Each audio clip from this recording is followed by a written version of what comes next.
Hai guys, akhirnya ada kesempatan lagi untuk berbagi informasi terkait analisis dan interpretasi data penelitian kualitatif. Podcast ini merupakan satu bagian tak terpisahkan dari materi perkuliahan metodologi penelitian pendidikan matematika. Jika pada episode-episode yang lalu kita sudah membahas sampai bagaimana merepresentasikan data dan temuan penelitian, maka langkah berikutnya yang tak kalah penting adalah menginterpretasikan temuan. Yuk kita lanjut bahas langkah praktisnya. Interpretasi melibatkan bagaimana peneliti memahami data atau pelajaran apa yang dipetik. Interpretasi dalam penelitian kualitatif berarti bahwa peneliti membentuk beberapa makna yang lebih besar tentang fenomena berdasarkan pandangan pribadi, membuat perbandingan dengan penelitian sebelumnya, atau keduanya. Penelitian kualitatif adalah penelitian interpretif, dan kita perlu memahami temuan-temuan tersebut. Kita akan menemukan penafsiran ini di bagian akhir dari penelitian di bawah judul seperti pembahasan, kesimpulan, atau implikasi. Nah, kira-kira apa saja ya bentuk interpretasi yang bisa kita gunakan? Mari kita coba kupas bersama. Pertama adalah ringkas temuan. Bagian pembahasan yang khas dimulai dengan rekapitulasi umum dari temuan utama. Terkadang kita akan menyatakan setiap pertanyaan penelitian lagi dan memberikan temuan sebagai jawaban untuk setiap pertanyaan. Maksud keseluruhan dari bagian ini adalah untuk memberikan para pembaca ikhtisar temuan untuk melengkapi hasil yang lebih rinci dalam bagian deskripsi dan tema.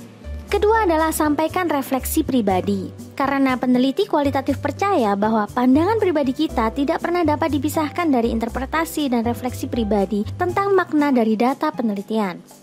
Kita dapat memperoleh interpretasi pribadi dari firasat, wawasan, dan intuisi sepanjang kita melaksanakan penelitian. Hal ini karena kita mungkin pernah ke lapangan dan pernah mengunjungi secara pribadi subjek penelitian. Maka kita berada dalam posisi yang baik untuk merefleksikan dan berkomentar tentang makna dari data secara luas.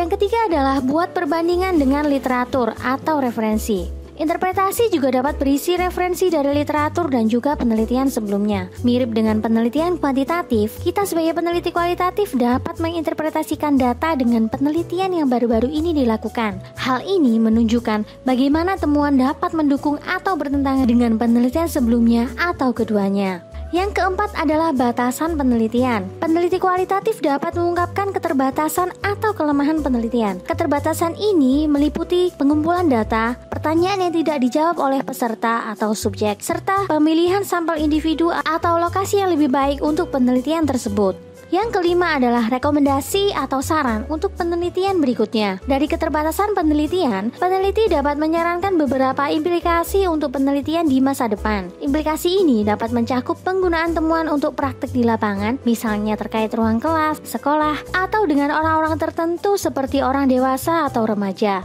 Kemudian, kebutuhan terkait penelitian lebih lanjut, misalnya dengan mengumpulkan data yang lebih luas atau terkait metode seperti mengajukan pertanyaan tambahan kepada subjek. Kita juga dapat menyatakan implikasi untuk pengambilan keputusan, seperti perencanaan untuk praktek baru, misalkan praktek terkait perencanaan sekolah yang lebih baik tentang cara menangani kasus bullying, atau untuk audiens yang kita identifikasi di dalam pengantar studi penelitian kita.